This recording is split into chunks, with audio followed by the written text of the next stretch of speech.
Admiral Hayek stood on the bridge of his ship watching the stars through the main screen. The patrol mission was boring but necessary. Earth needed to show the galaxy that humans were serious about protecting their new friends. 3 months ago, nobody thought humans would find allies among the stars. Then they met the Valorans. The Valorans were different from any species humans had encountered. They looked like walking crystals that changed colors when they felt different emotions. Blue for happiness, green for calm, red for anger. But Hayek had never seen a Valoran show red. They were the most peaceful beings in the galaxy. Their cities were made of living crystal that grew from the ground. Their technology worked with nature instead of against it. Captain Mina walked up to Hyuk with a worried look on her face. She commanded the diplomatic ship Harmony Bridge that traveled with the patrol fleet. Her job was to help humans and Valorans understand each other better. The crystal beings spoke through vibrations that human machines could translate into words. "Sir, we are getting strange signals from HFY, Mina said. "The transmissions are broken and weak. Something is wrong." Hyuk felt his stomach drop. HFY was the home world of the Valorans. Over 2 million crystal beings lived there in beautiful cities that sparkled like diamonds in the sunlight. The planet was supposed to be safe. The Galactic Council had promised not to interfere with human allies. "Show me the signals," Hayek ordered.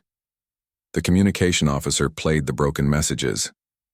Through the static, they could hear Valoran voices, speaking in panic. The translation computer worked hard to turn their crystal song language into human words. What Hayek heard made his blood run cold. Ships in the sky. Burning. They are burning everything. "Help us, please. The Council says we are criminals. They say friendship with humans is against the law. Our children are dying." The transmission cut to silence. "All ships jump to HFY immediately," Hayek shouted. "Maximum speed." The fleet entered hyperspace and raced toward the Valoran, home world. During the journey, more broken messages came through. Each one was worse than the last. The Galactic Council fleet was destroying every Valoran city. They were not taking prisoners. They were not accepting surrender. They were killing everyone.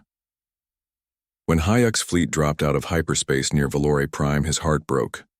The beautiful crystal planet was covered in fire. Massive council ships floated above the surface, shooting down at the cities below. Though Valorans had no weapons, they had no armies. They were farmers and artists and teachers. All they had was their gentle nature and their friendship with humans. "Sir, the council fleet is demanding we leave immediately," the communications officer reported. "They say this is council business and humans are not welcome." "Tell them to go to hell," Hayek replied. Captain Mina was crying as she watched the destruction on her screens. The Harmony Bridge was picking up desperate calls from Valorans trapped in the burning cities. Lieutenant Yuna worked at her station trying to coordinate rescue efforts. She had learned to speak Valoran better than any other human. The crystal beings trusted her voice. "Admiral, there are survivor groups hiding in the underground caverns," Yuna reported.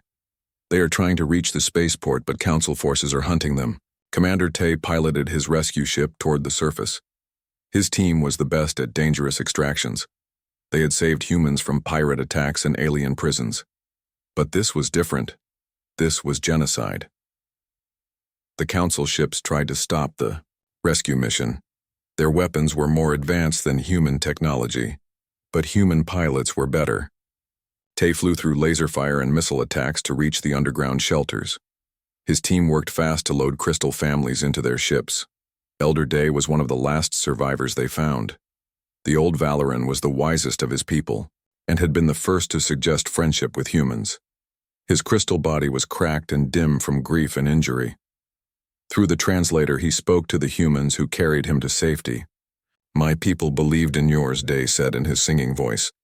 "We thought the galaxy could be better if different species worked together. The council said we were fools. They said humans would betray us like all the others. But you came. You came when we called." Commander Tay felt tears on his face as he helped load the injured Valoran onto his ship. Around them, the crystal cities continued to burn. The council fleet was thorough in their destruction. They wanted to make sure no Valoran survived to tell what happened. Captain Mina's ship rescued families from 3 different cities. Each group told the same story. Council forces had arrived without warning. They broadcast a message saying the human Valoran alliance was illegal under galactic law. Any species that allied with humans would be considered enemies of order and peace. The Valorans tried to explain they were not warriors. They tried to say they only wanted to be friends. The council ships started shooting. A young Valoran named Wu Jin had chosen a human name when the alliance was signed. He had been studying human culture and language. His crystal body flashed between different colors as he spoke about watching his friends die. Red for anger mixed with blue sadness and green fear. They laughed at us, Wu Jin said. The council soldiers laughed when we asked for mercy. They said weak species deserve to die. They said the galaxy has no place for creatures who cannot defend themselves. They said humans collect pets, not allies. The rescue ships were small and could only save a few hundred Valorans each trip. Millions more were dying on the surface. Council forces had surrounded the planet. No one could get in or out without permission. The human fleet was outnumbered 10-1. Admiral Hyuk made the hardest decision of his military career. He ordered his ships to focus on saving as many Valorans as possible instead of fighting the Council fleet. Fighting would mean losing everyone. Retreating meant saving some lives. Commander Tay made 17 trips to the surface. Each time he brought back crystal families who had lost everything. The Valorans did not complain or cry for revenge.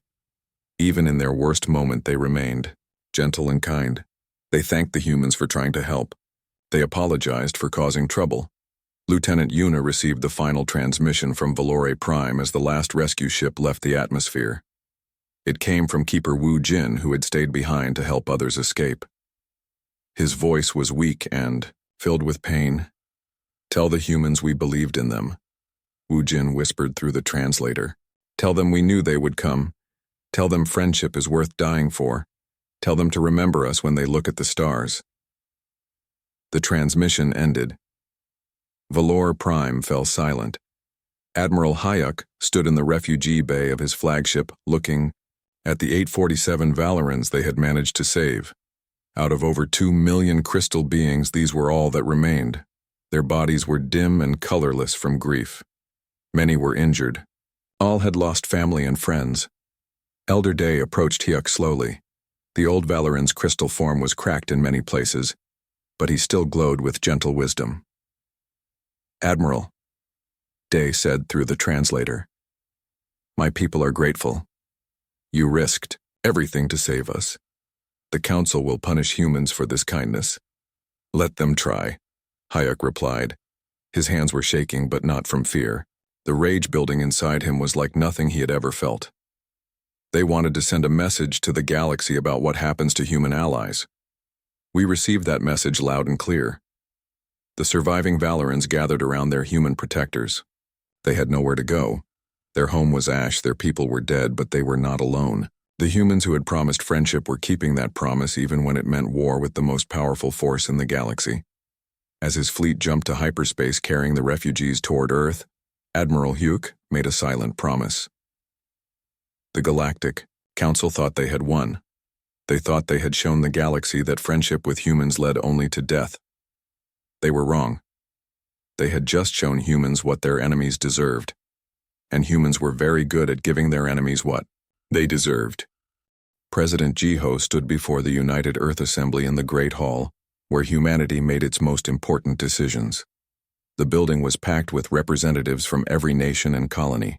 Outside crowds of people waited to hear what their leaders would do about the massacre at HFY. The whole human race was watching.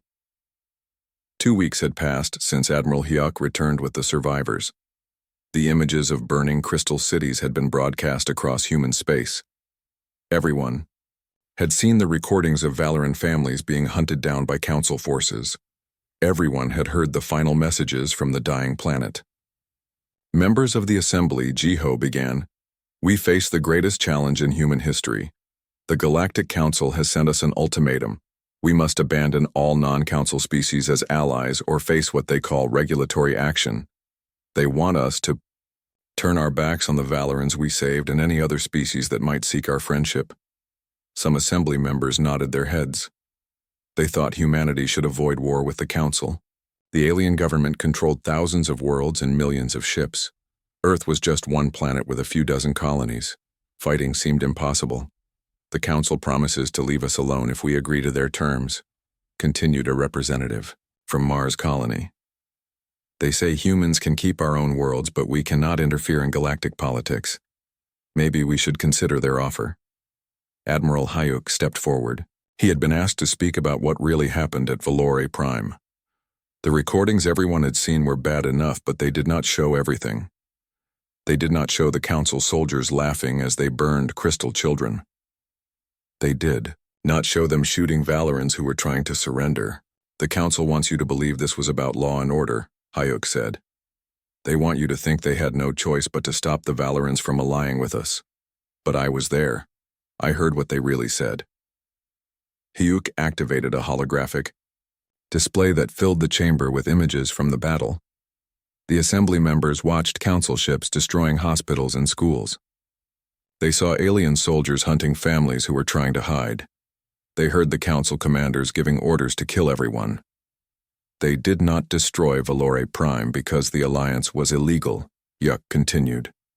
They destroyed it because they were afraid. They were afraid that other species would see humans as protectors instead of the Council as masters. They were afraid their slaves would start asking for freedom. The recordings played the final transmission from Keeper Wu Jin. His dying words about believing in humans and friendship being worth dying for brought tears to many eyes.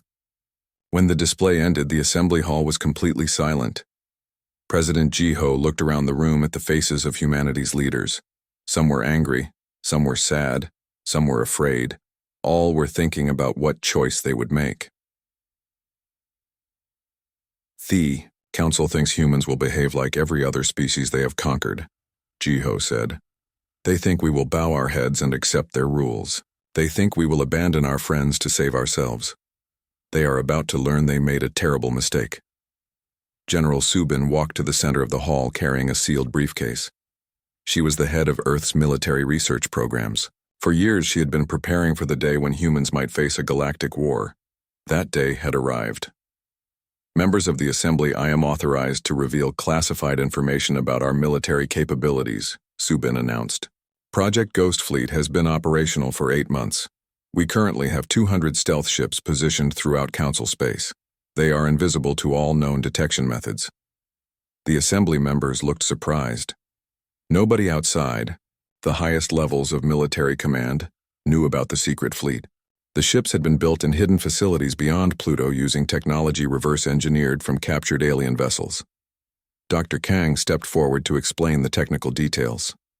He was the genius scientist who had developed many of Earth's most advanced weapons. His quantum research had produced breakthroughs that even the Council had not achieved. Our new weapons can destroy targets at the molecular level, Dr. Kang explained. A single quantum torpedo can turn a Council battleship into empty space in seconds. We have also developed planet-killer missiles that can crack worlds like eggs. The Council has never faced technology like this. Engineer Bora showed the assembly plans for massive construction projects in the outer solar system. Hidden shipyards were building dreadnoughts larger than anything in the galaxy. Automated factories were producing millions of weapons and supplies. Earth had been preparing for war while pretending to be peaceful. The Council believes humans are primitive, Bora said. They think our ships are slow and our weapons are weak. They judge us by the old technology we show in public. They have never seen what we can really build. Captain Do-hyun entered the hall wearing the black uniform of Earth's intelligence service. His team had been gathering information about Council worlds for months. They had infiltrated alien governments and stolen military secrets. What they discovered would shock the galaxy. The Council is overconfident and lazy, Do-hyun reported. They have not fought a real war in over 1,000 years.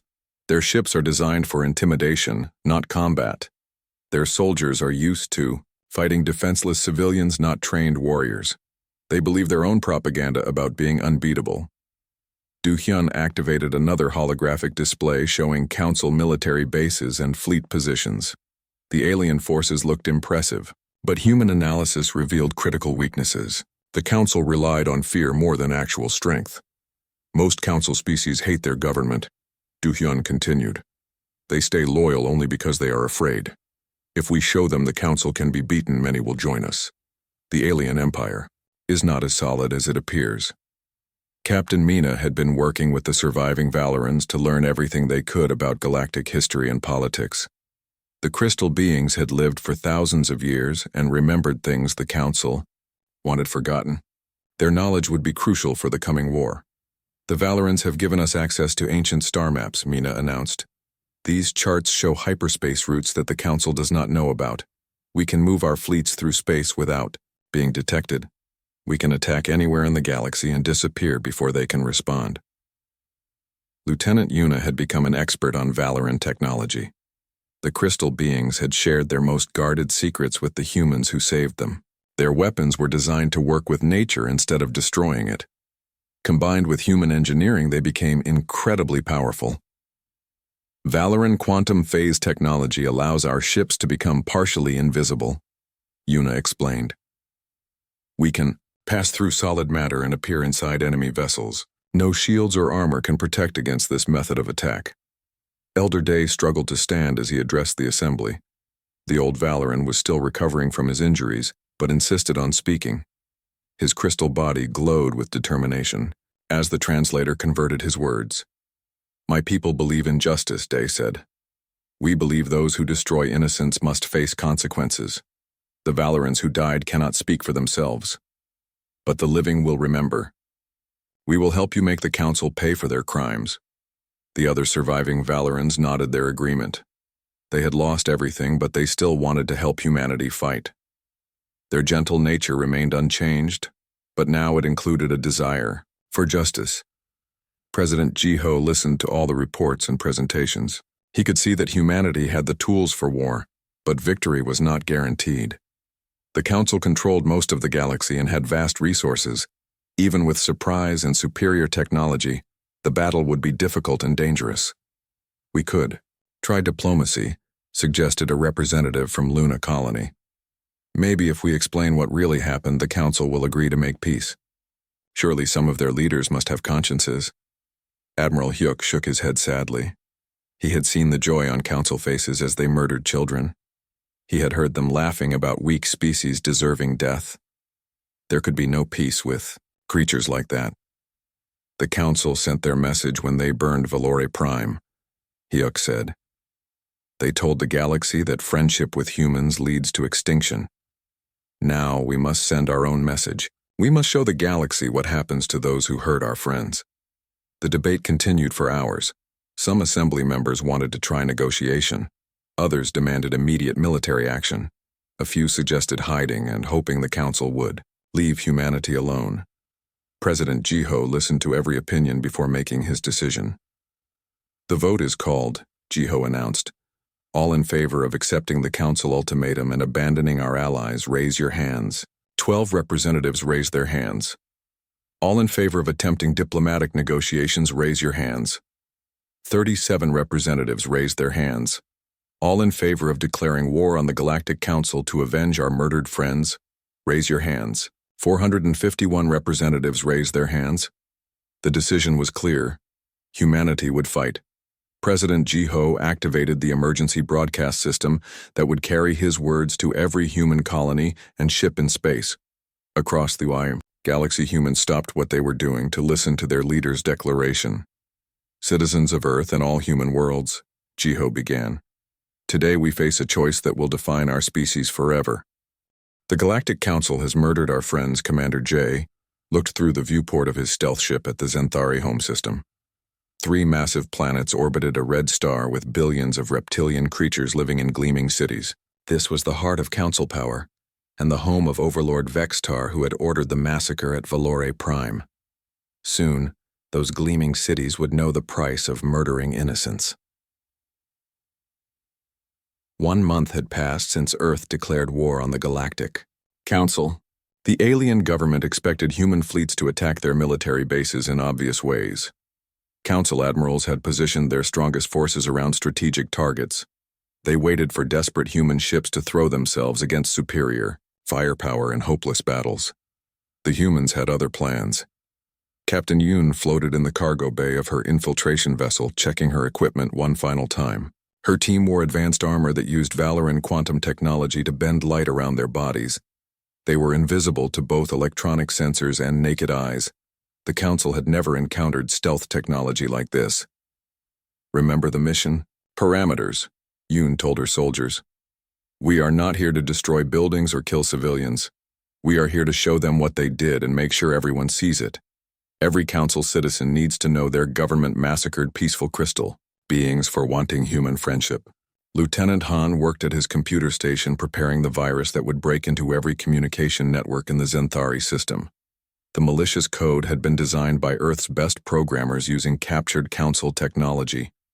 Once released, it would override every screen, every neural implant, every information device the reptilians used. The virus carried recordings of the HFY massacre that the Council had tried to hide, audio files of their soldiers laughing as they burned children, video footage of commanders giving orders to kill everyone. Documents showing the planned genocide had been approved by the highest levels of government. Virus is ready for deployment, Han reported. Once I activate it, every Zenthari in the system will see what their leaders really did. They will hear Valoran children screaming. They will watch crystal cities burn. They will know their government are murderers. Commander J nodded his approval. The psychological attack was just the beginning. Humans had learned from studying alien history that information could be more dangerous than weapons. The Council controlled their population through lies and propaganda. Truth would be poison to their system. Across the galaxy, Admiral Siok prepared for a different kind of demonstration. His task force carried the most powerful weapons humanity had ever built. The planet-killer missiles combined ancient Valoran technology with human engineering to create devices that could crack worlds like eggs. The target was a small Council outpost on an asteroid in the Kretal system. 3,000 alien soldiers lived on the mining station along with their families. Under normal circumstances, humans would never attack civilians, but these were not normal circumstances. Every being on that asteroid had cheered when they heard about HFY. Sir, the target is in range, reported the weapons officer. All systems are ready for firing. Admiral Siok thought about the Valoran children who had died screaming in crystal fires. He thought about Keeper Wu Jin's final message about believing in human friendship. He thought about Elder Day crying over the bodies of his people. Fire, Siok ordered. The planet-killer missile crossed space in seconds. When it struck the asteroid, the entire rock formation simply ceased to exist. Atoms were torn apart at the molecular level and scattered into cosmic dust. The explosion could be seen from 3 star systems away as a brilliant flash of light. Every Council military base received the same message broadcast on all frequencies. Admiral Siok's face appeared on their screens with a simple statement that would haunt alien nightmares for generations. This weapon was built using technology shared by our Valoran friends, Siok announced. The same friends you murdered for wanting peace. We have 5,000 more missiles just like it. Every Council world is now a target. You wanted to show the galaxy what happens to human allies. We are showing the galaxy what happens to human enemies. Dr. Narration worked in her laboratory aboard the research vessel studying captured Council prisoners. The alien soldiers had been taken during raids on communication stations and supply depots. Now they would become test subjects for humanity's most terrifying biological weapons.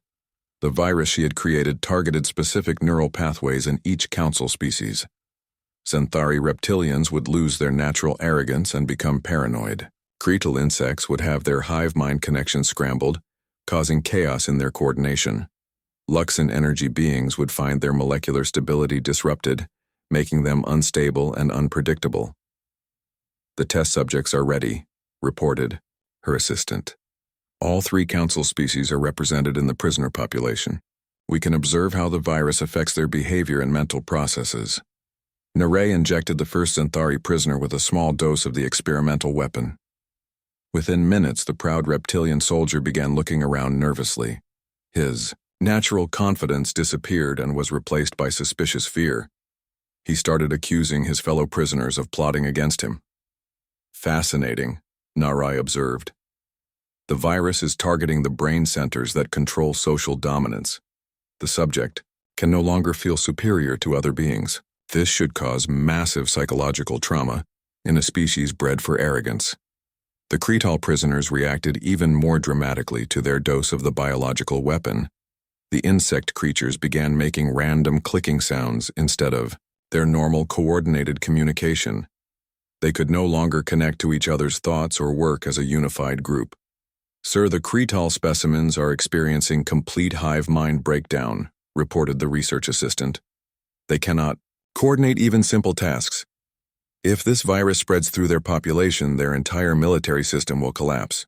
Captain Do-hyun's hunter team struck their first major target at exactly midnight on Zenthar Prime.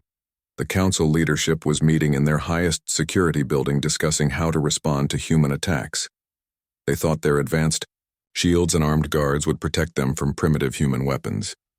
The building's defenses were impressive by galactic standards, but humans had learned to think outside normal parameters. Do-hyun's soldiers used Valoran phasing technology to walk through walls and armor like they were made of air. They appeared inside the meeting room before any alarm could sound. Council Admiral Zek Throne, Do-hyun announced as his team surrounded the terrified aliens. "You are charged with genocide against the Valoran species. You have been found guilty by human military tribunal. The sentence is death." The reptilian admiral tried to call for help, but his communication devices had been jammed. He tried to reach for his weapon but found his arms would not obey his commands. The humans had used neural disruptors to paralyze his nervous system. "You cannot do this," Zekathrone hissed through his translator. "I am a council admiral. I have diplomatic immunity. There are laws against attacking government officials." Do-hyun smiled coldly as he aimed his quantum rifle at the alien's head. "You had laws against genocide too, but that didn't stop you from burning children. Goodbye, Admiral." The quantum beam turned Zek Throne into empty space in less than a second. The other council officials screamed in terror as they realized no law or treaty could protect them from human justice. Word of the assassination spread through the government within hours. Captain Hyejin commanded the massive dreadnought Valoran's Revenge as it dropped out of hyperspace above the Luxon celebration world. The energy beings were holding their most important religious ceremony when the human ship appeared. Millions of glowing entities had gathered to sing their ancient songs of unity and peace. The irony was not lost on Hyejin that the Luxons were celebrating peace while their government committed genocide. Her ship was crewed by both humans and surviving Valorans working together to bring justice to their enemies. "Sir, we are receiving surrender offers from the planetary government," reported her communications officer. "They claim they had nothing to do with HFY and want to negotiate." Hyejin looked at Elder Day, who stood beside her on the bridge. The ancient Valoran's crystal body glowed red with anger as he watched the energy beings below continuing their celebration. His people had been murdered while singing songs just like these. "What do you think?" Elder Hyejin asked. "Should we accept their surrender?" Day's response came through the translator in tones of crystalline fury. "They voted for the massacre. They cheered when the news was announced. They called my people worthless pets who deserve to die. Show them the same mercy they showed Valoran children." The Valoran's Revenge opened fire with every weapon it carried. Quantum beams and plasma cannons turned the celebration into a holocaust of light. The energy beings tried to flee, but human targeting computers tracked every glowing form. Within minutes, the most sacred Luxon ceremony in 1,000 years became a funeral. News of the attacks spread through council space faster than their ships could travel. Every alien government received reports of impossible human victories. Stealth. Ships appeared from nowhere to destroy military bases.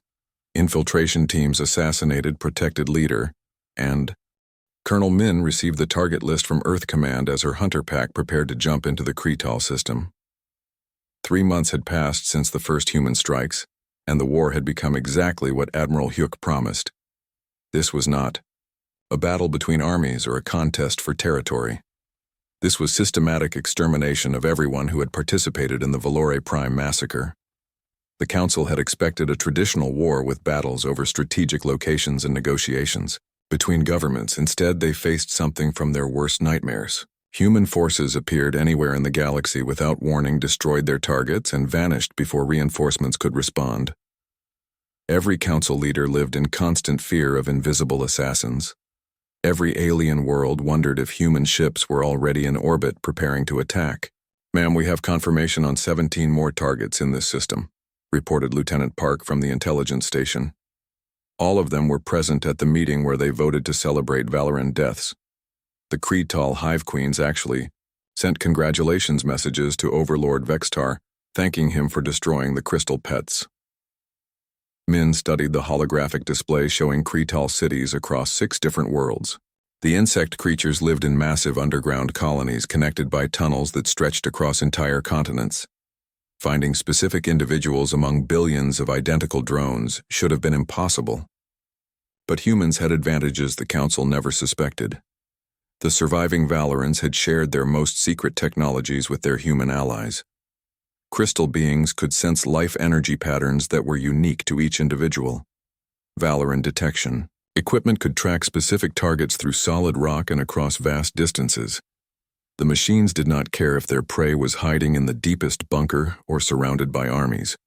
Target Alpha 7 is located in the main hive on HFY-Prime, Park continued. Queen Zixandra personally signed the order to send military support for the Valoran operation. She provided the biological weapons used to poison the crystal lakes. Min felt her jaw tighten as she read the intelligence reports. The Kretal insects had not just supported the massacre from a distance. They had actively participated by creating toxins specifically designed to kill Valoran children.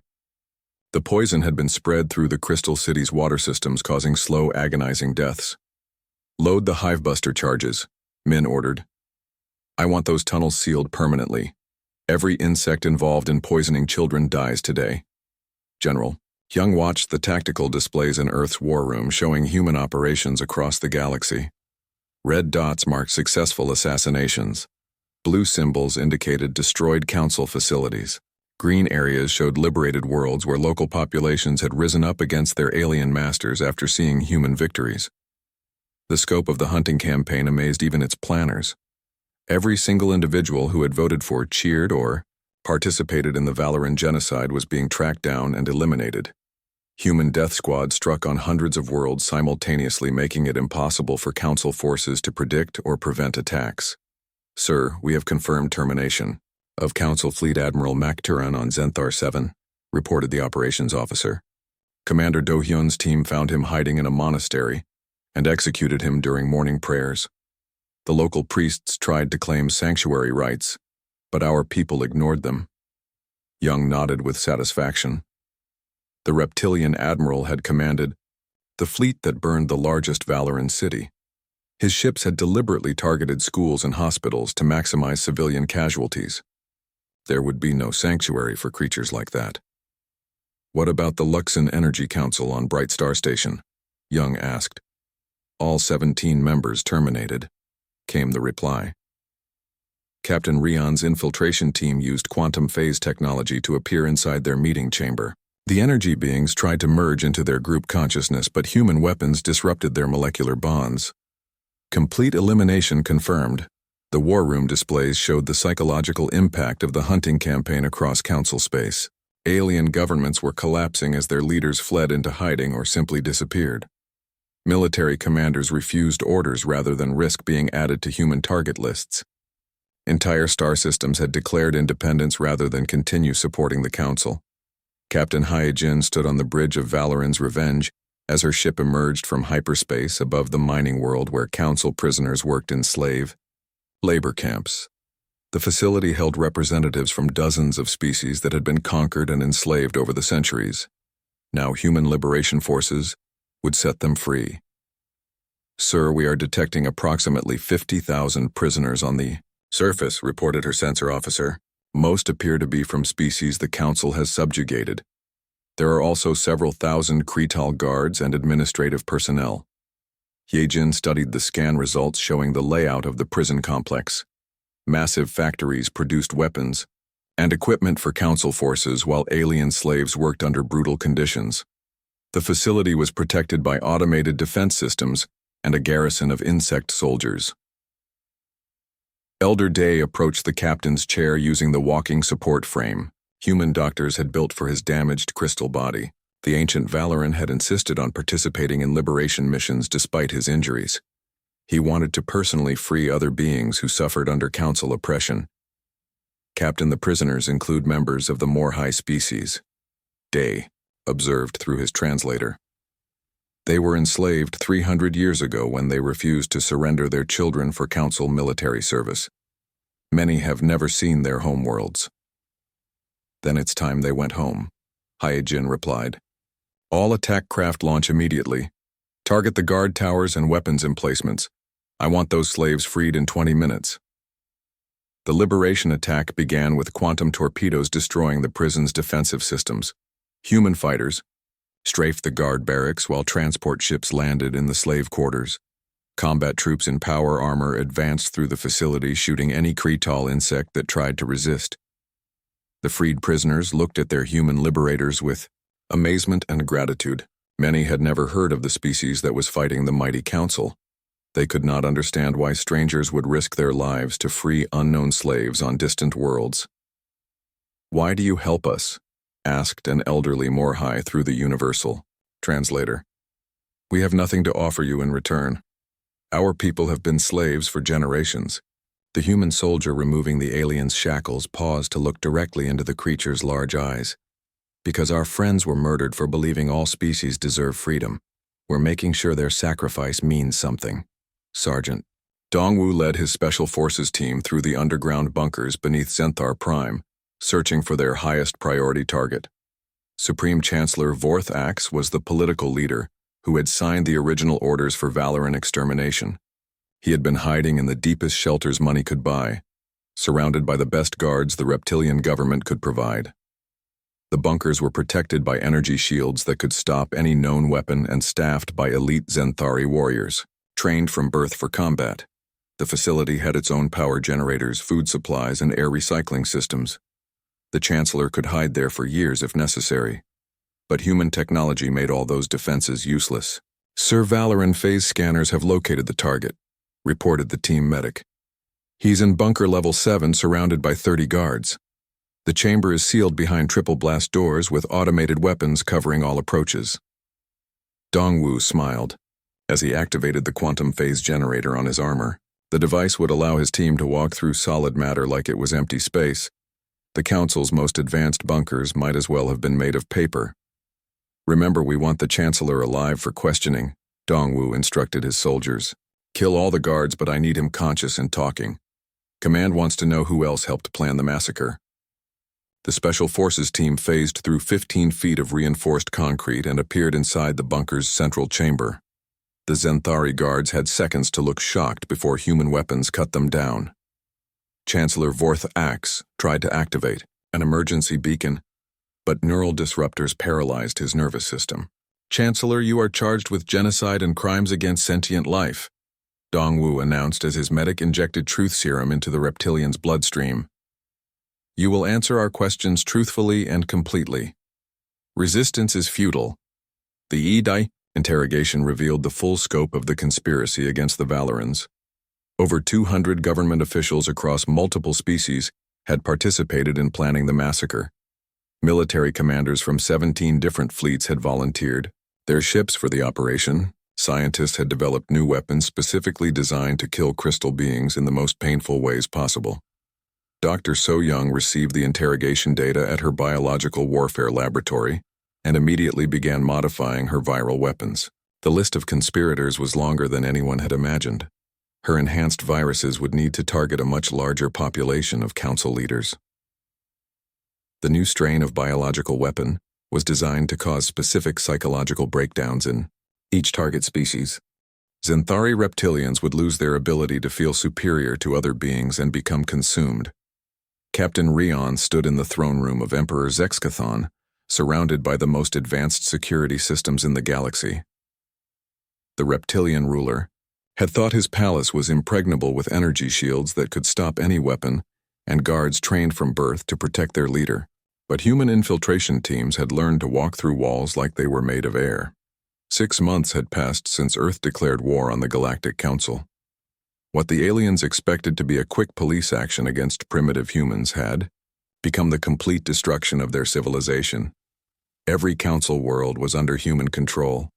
Every government leader was dead or captured. The mighty empire that had ruled the galaxy for thousands of years existed only in history books.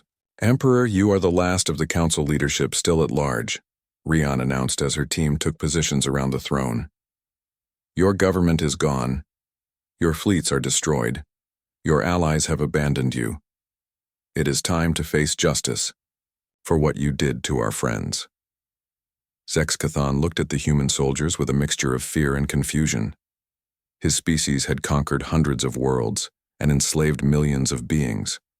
The idea that reptilian superiority could be challenged seemed impossible. Yet here he stood defeated by creatures from a single planet. "I do not understand," the Emperor said through his translator device.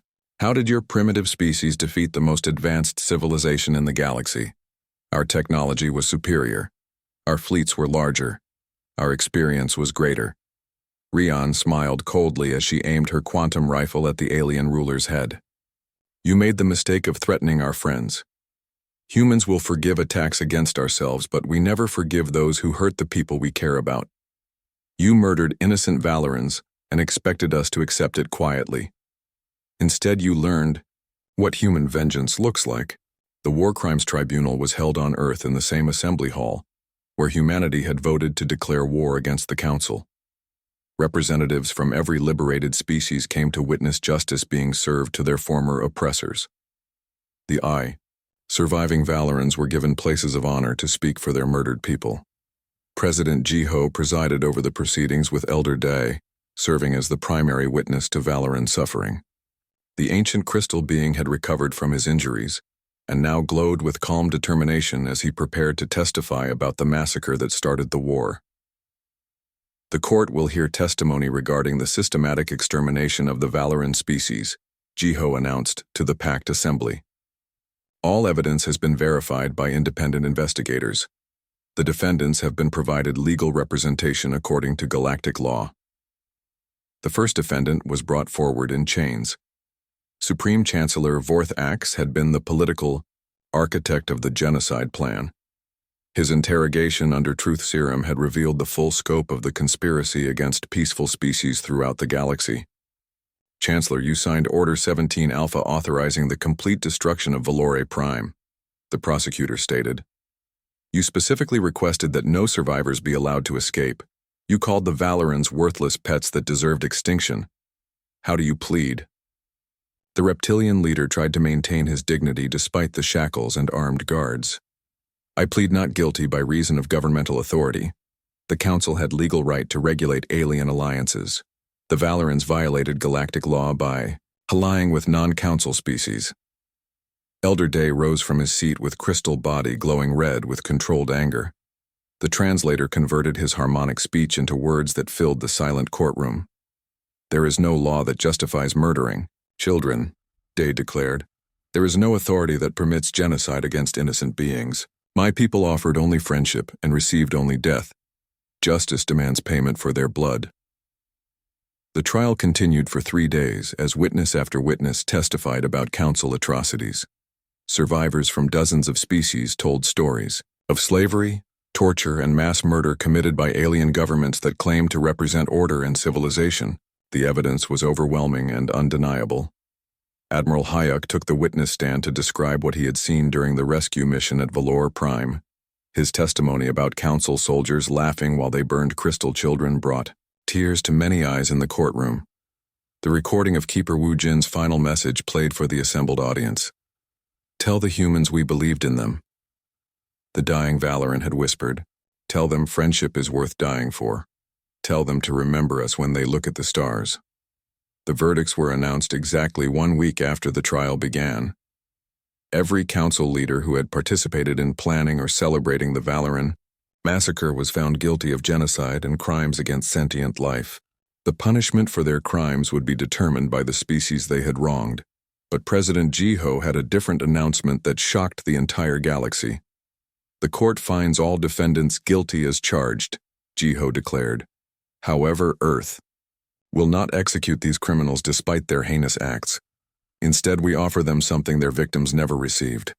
We offer them mercy with conditions. The assembly erupted in surprised voices as aliens and humans alike tried to understand this unexpected decision. Many had expected mass executions to match the scale of council atrocities. Instead, humanity was choosing a path that seemed impossible after such devastating war. General Subin explained the terms of human mercy to the stunned courtroom. All council species will be allowed to live but under permanent human oversight. Every former council world will host a human monitoring station. Every alien fleet will operate under human-appointed commanders. The age of council dominance is over. The age of human protection begins. The reaction across the galaxy was mixed. Many liberated species wanted revenge against their former oppressors. Others worried that humans would become new tyrants, replacing the old ones. Some questioned whether mercy was appropriate after such massive crimes against innocent beings. Commander Tay had spent months establishing refugee centers for the millions of beings displaced by the war. Former slaves from council worlds needed new homes. Conquered species required assistance rebuilding their civilizations. The survivors of extinct races like the Valorans needed communities where they could preserve their cultures. Sir, we have received integration requests from 47 different species, Tay reported to Earth Command. They want to join human space permanently rather than return to their home worlds. The more high delegation says they trust humans to protect them better than their own governments ever did. The surviving Valorans made a collective decision that surprised even their human allies. Rather than trying to rebuild their extinct civilization alone, they chose to integrate completely with human society. Elder Day announced their choice during a special ceremony attended by representatives from across the galaxy.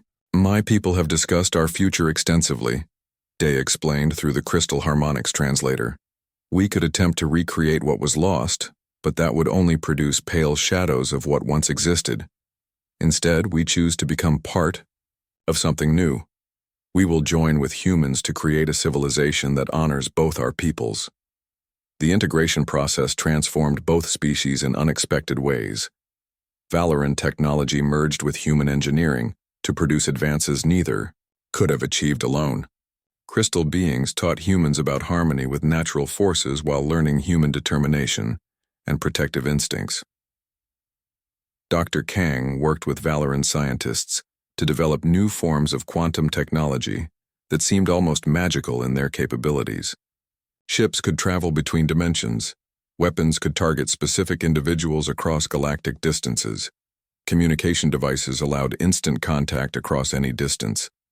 The combination of human creativity and Valoran wisdom is producing results we never imagined possible, Kang reported.